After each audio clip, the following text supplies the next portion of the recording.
আসসালামু আলাইকুম, সবাইকে অগ্রিম ঈদের শুভেচ্ছা, ঈদ মুবারক। আজকে আমরা নালিতাবাড়ি উপজেলায় হাটে এসেছি। হাটে প্রথমে এসেই যে কি কাণ্ড দেখতে পাবো সেটা কখনো কল্পনাও করিনি, এবং এটা দেখার জন্য আসলে রীতিমতো প্রস্তুত ছিলাম না।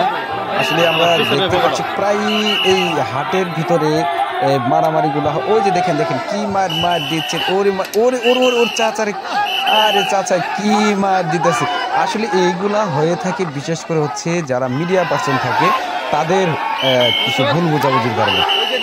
দেখেন একটা গরু বেচা কিনে নিয়ে, কুরবানি ঈদের গরু বেচা কিনে নিয়েও যে তারা আসলে এরকম করবে, আসলে এটা মোটেও কাম্য নয়।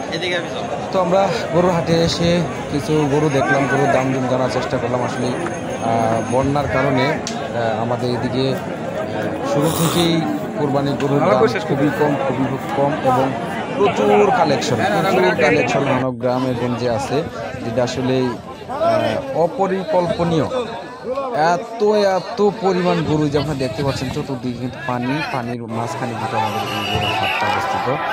তো আমরা চাই যারা গরু কুরবানি দিবেন, কুরবানি দেওয়ার সামর্থ্য আছে, যার যতটুকু পর্যন্ত সামর্থ্য আছে সেই সামর্থ্য অনুযায়ী আপনারা গরুগুলো কুরবানি দিয়ে দিবেন, এবং আগে ভাগে কিনে দিবেন। কিনে ফেলার কারণে গরুগুলো আরও কষ্ট হবে কম, ব্যাপারী যারা আছে